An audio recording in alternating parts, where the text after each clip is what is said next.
नमस्कार, लाइव बिहार देख रहे हैं आप। आपके साथ मैं स्नेहा गुप्ता।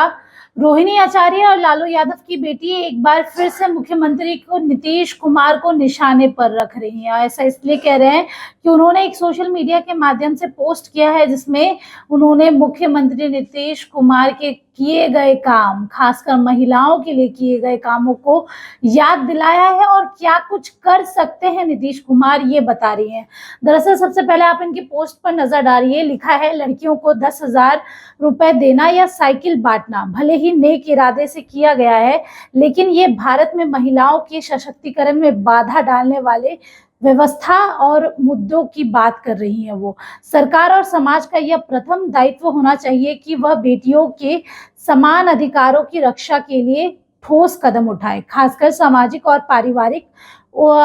पारिवारिक चीजों के लिए। इसके साथ बिहार में गहरी जड़ें जमा चुकी है और इसके साथ वो सीधे तौर पे मुख्यमंत्री नीतीश कुमार को क्या कुछ कह रही हैं। आपके स्क्रीन पर चल रही है ये तस्वीर। अगर रोहिणी आचार्य की बात करें तो लालू यादव की बेटी है जिन्होंने उन्हें किडनी दी। बीते दिनों जिस तरीके से रोहिणी आचार्य विवादों में रही और साथ में एयरपोर्ट पर जिस तरीके से उन्होंने बाइट दिया, कहा रमीज और संजय यादव की वजह से मेरा मायका छूट गया, बड़े बड़े आरोप लगाए। बिहार विधानसभा चुनाव खत्म हुआ और इधर रोहिणी आचार्य का गुस्सा भी फूट गया। उन्होंने जवाब चाहा और जवाब के बदले जिस तरीके से संजय यादव और रमीज पर उन्होंने इल्जाम लगाया और ये कहा कि मुझे चप्पल से मारने की बात की गई है और ये कहा गया है कि भद्दी भद्दी गालियां दी गई हैं। और रोहिणी आचार्य का वो बयान भी आपने सुना होगा और जिस तरीके से रात के अंधेरे में वो बाहर निकली रोती हुई, और एक अलग रूप रोहिणी आचार्य का देखने को मिला। आज वही रोहिणी आचार्य फिर से खड़ी हो रही है और बिहार की महिलाओं के लिए और लड़कियों के लिए आवाज उठा रही है, बात कर रही है और कह रही है कि ये जो हो रहा है वो बिल्कुल गलत हो रहा है। आप सामान्य सबको अपना हक की एहसास की बात कर रही हैं, कह रही हैं कि सबको अपना अधिकार पता है।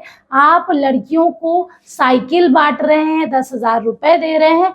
आपका इरादा भले ही नेक है, लेकिन इससे महिलाएं कमजोर हो रही हैं। क्यों? और इसके साथ जिस तरीके से मुख्यमंत्री नीतीश कुमार ने बिहार विधानसभा चुनाव में 10-10 हजार महिलाओं के खाते में दिया ताकि महिलाएं सशक्त हो, काम करे, अपना बिजनेस करे, उसको लेकर भी विपक्ष जो है कई तरीके की बातें कर रहा है। बिहार विधानसभा का शीतकालीन सत्र जो इतना छोटा था लेकिन फिर भी बहुत हंगामा हुआ और ये मुद्दा सबसे ज्यादा उठा कि मुख्यमंत्री नीतीश कुमार ने 10-10 हजार रुपए महिलाओं के खाते में वोट लेने के लिए किए, लुभाने के लिए किए। और यही वजह थी कि जिसकी वजह से मुख्यमंत्री नीतीश कुमार की पार्टी जेडीयू इतना बेहतरीन प्रदर्शन कर सकी और एनडीए की जीत हुई। अब रोहिणी आचार्य के इस ट्वीट के बाद क्या कुछ होगा, सबकी नजर इस पे बनी रहेगी। आप बनी रही हमारे साथ, तब तक के लिए बहुत बहुत शुक्रिया।